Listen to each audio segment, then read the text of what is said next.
Hello.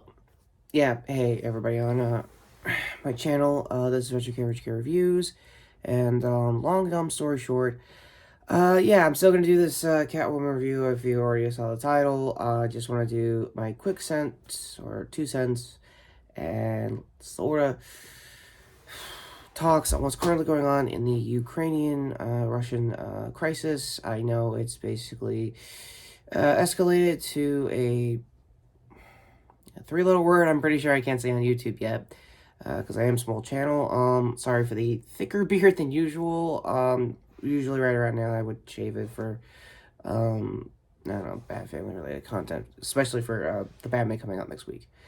Long dumb story short, my heart goes out to any Ukrainian subscribers I have. I feel sorry that you are going through probably the worst times of your life. And as far as comforting support goes, I am gonna try my best to not cover the story as what a lot of my American celebrities have been doing lately. Yeah, there's been a fun little cringe video of a former 91210 actress actually talking about the situation and rephrasing it if Putin's mom was still alive, kind of. It was really, really cringe. If there's any solace, there are actual celebrities out there that are trying to help. I think, what was his name? Sean Penn has been a documentarian more than he was an actor for a good chunk of his career in the 2000s. And being at Kiev doing a doc for the whole situation is no different. I highly recommend him and any of his documentaries he's done. I don't know them off the top of my head. Again, I know the very base level of that type of career path he chose. And I also don't know that many charities when it comes to supporting, Ukraine, citizens getting out of the country. Long dumb story short, the only one I can think of off the top of my head that would help you out for any emergency relief is UNICEF. So I'll try to see if I can get a link down below if you guys want help here in the States. Ultimately, it is a shitty situation that should not have escalated this shitty, and my heart goes out to you guys, and I hope it gets better before it gets worse, personally. But that's where I am. So, I haven't really done a moment of silence at all this year, mainly because I wanted to avoid all the obvious celebrity deaths that's probably going to happen. But yeah, this is going out to every single one of you that are a fan of my channel, put up with my weird ass American isms and being Jason voice wise. So, yeah, this is to you guys, and I hope better days are ahead, honestly.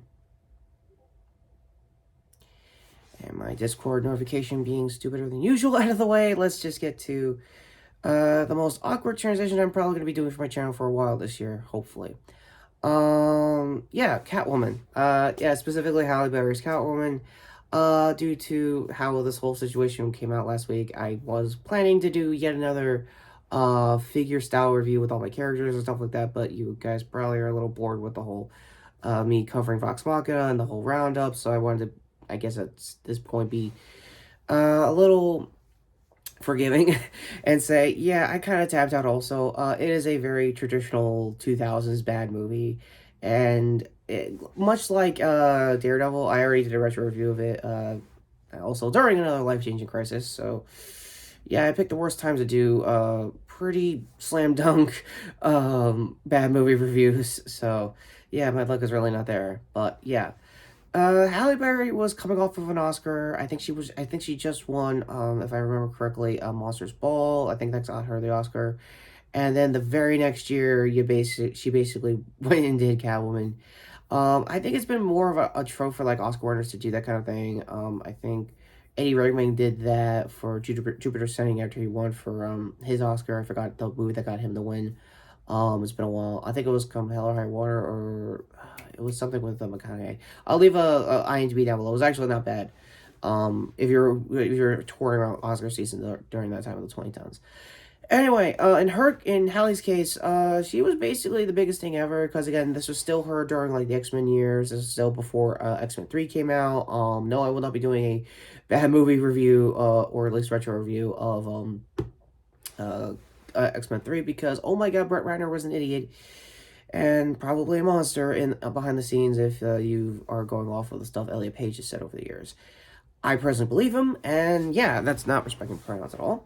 Anyway, I guess minor, I guess future review news, I really want to sit through Umbrella Academy Season 4. I would love to see how that whole thing shakes out. I think I still a good cast. I haven't done a proper review in a while. I might have done a speed run version of Season 3. So in order of when that comes out, I'll probably rewatch the first 2 seasons, get an idea what's going on.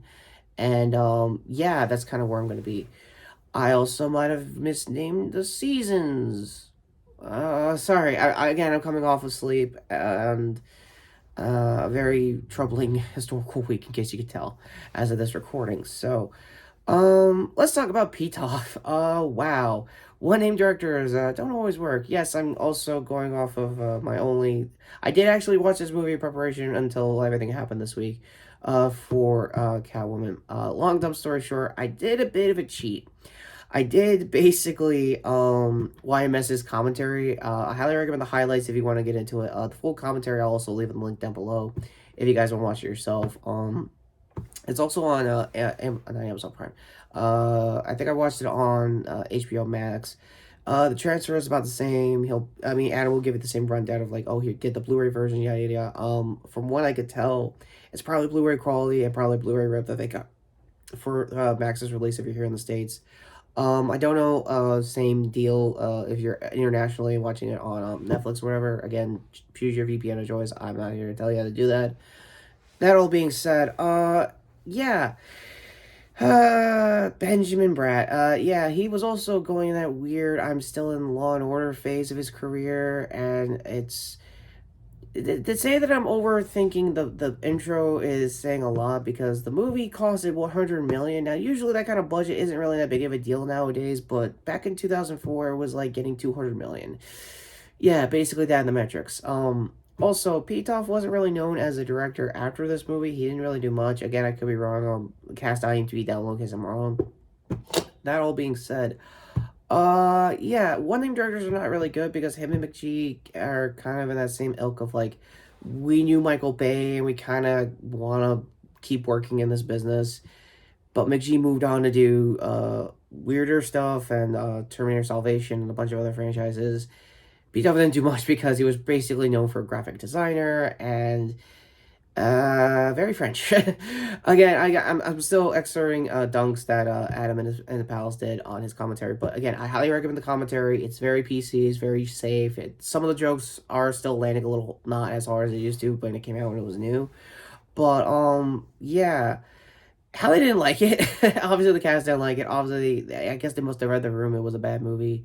So much so that same year when it was up for a bunch of Razzies, she was a good sport and actually showed up and got the nominations and got the awards that she was nominated for. And basically, I guess get to have a big semi-rant with the business and basically call out this being a piece of shit movie. So, if not for nothing, if it sounds like I'm dunking on this harder than I should, it's because even the actors of this movie dunked on it. So, that's the only criteria I would probably do if I do traditional bad movie reviews, is if everybody involved basically agreed this was shit, from director to gaffers to technical support down to the studio, down to even the actors themselves. If they all agreed this was shit, then I would go in and basically go ham on movies like this. So, how does this have anything to do with the Bat Family, you're probably wondering? Good question. Still asking those questions 18 years on, if you can even believe that, yeah. So basically, this version of Catwoman isn't have anything to do with Selena Kyle or any version of a African American or POC equivalent of a Catwoman if you're a fan of the 60 series. That is not a thing. She's basically an OC character. So to put it in bluntly in OC terms, remember how Jennifer Leslie was getting a lot of shit for being the new Batwoman, even though Kate never really passed down the mantle in the comics? Well, technically she did in New 52, weird as it sounds. Also, I think she became a thing in the comics. Later on, I think they're planning to do a full series with her pretty soon, either this or later this year. That being said, in the case of one Patience Phillips, she never got crossed over into the comics, ever. She didn't get the Harley Quinn treatment of being, like, an original character for, like, the big and small screen, going into the comics medium, because she was that bad. Yeah. When Hallie can't sell it, that basically means at the time you can't sell anything. So, what is even the plot of this movie? Oh, yeah, I forgot to mention, this was also supposed to be a career restarter for Sharon Stone. So, I could do Scream jokes for those who see my Scream movie reviews, but yeah, not even Sharon Stone could save this movie, too. Also, I guess, pulling back the current of like past reviews I've done last year, the Merovingian's here too. I forgot the names, the actor's name for the life of me, but yes, he's also here. He's also basically playing the same thing he did in the Matrix sequels, but a little shittier. I guess the Nerf down equivalent of it. Hence, if I did a real Nerf loadout, usual thing for it. It's kind of not much. So Nerf loadout with Patience Phillips Catwoman, other than I guess a foam Baccarat rip and weird CGI. Yeah, the budget kind of showed it was very heavily focused on the CG. Also, in pitof's lore for his version of Catwoman is kind of passing down the mantle, kind of not like you see like with Batman Beyond, where Bruce gives his gear to Terry after being old and stuff, and he trusts him.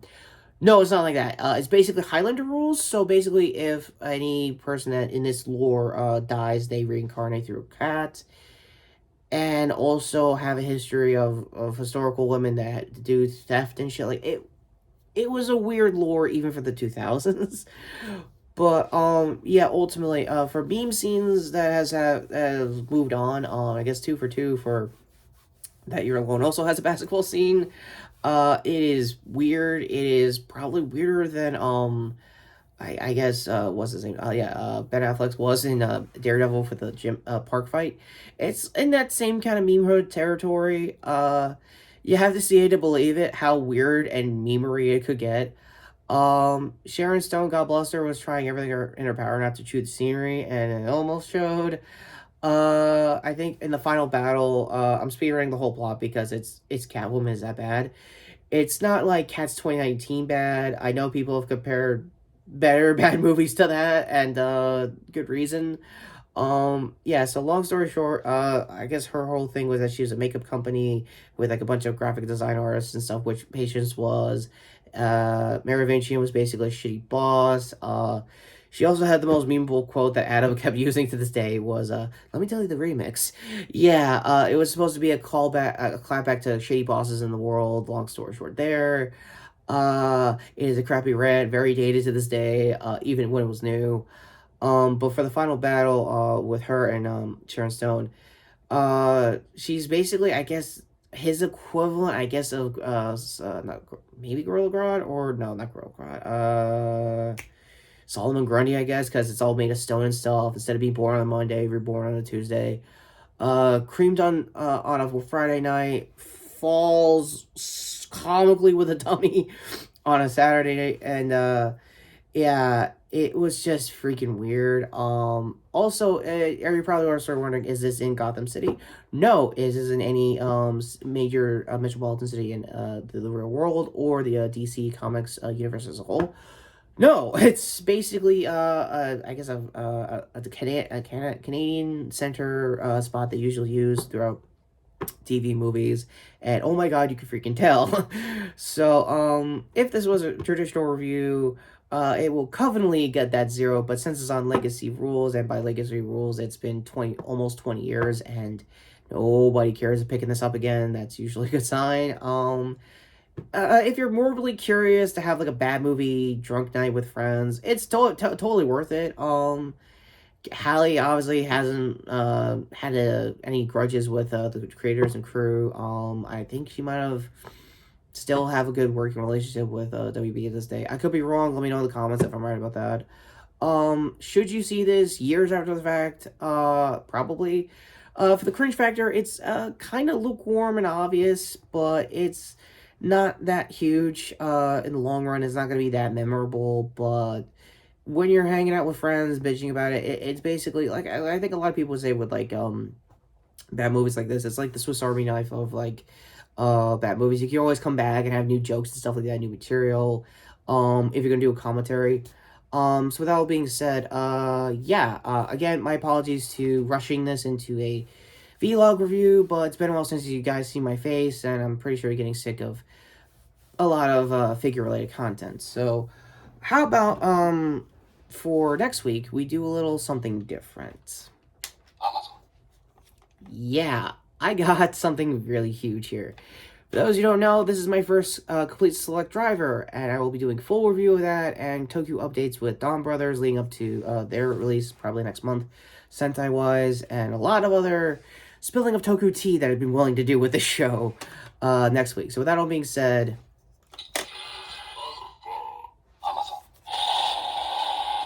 I don't know if this belt is DMC ready yet, but trust me, it is going to be a hell of a review to talk about.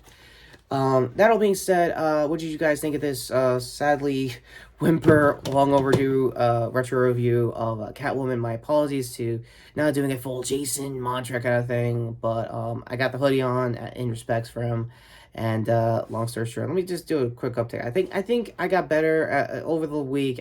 Last week I was a little sick, but I got better, in case you can tell. It might have passed on the Jason, kind of like how you pass diarrhea and stuff like that, kind of thing, so, anyway, let's check out how he's doing. You're right there, bud. Ugh! What the hell did you eat that time? I don't know. It was like Korean barbecue. No, it wasn't. It looks, why is that teriyaki? Yeah, so he'll be back next week for the Batman review for Matt Reese's Batman. My final thoughts on the trailers, like I said, are really good, very stellar. The marketing is really good. Even for like the toy lines and stuff like that, there wasn't really much that they overly spoiled, especially for the Riddler and stuff like that, which is great. For those who are coming into that, even if it is spoiled, it's just gonna feel like a 7 style thriller. So, more on that when I do a proper review next time. So, with that all being said, I am Retrokid Reviews. About to have a lot of fun with the CSN driver after sitting through a crappy historical week that nobody really wanted to do, and Catwoman, and I'd rather talk about the former than the latter, but again, like I said, hopefully I have all the links for any support you want to give to Ukrainian citizens down below. So with that all being said, take care, subscribe. I am Retrokid Reviews, and cards finally coming up, in case you have not sit through this whole damn thing, or learned something out of this whole goddamn review. To my shorts playlist here, for any future news and updates, that will probably be a quick speedrun version of what's going on, or probably other entertainment news.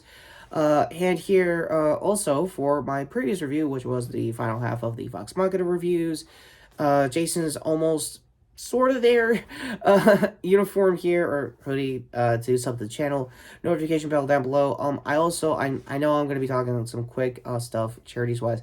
I think Critical Role has their own, charity relief organization. I'll also leave that in the description down below if you want to support. Any emergency relief that I'm probably going to be talking about when it comes to this crisis and everything. So with that all being said, take care. Please subscribe. Please notify anyone better than me to talk about stuff like this. Also, to pitof, is it really a one-name director rule, or are you really that French, or are you just, like, that weird, right? But for real, take care, relax, try to get some sleep if you're here in the States, seeing the situation. And yeah, freaking Catwoman. I got emotional over Catwoman. That is, that's not weird at all, right?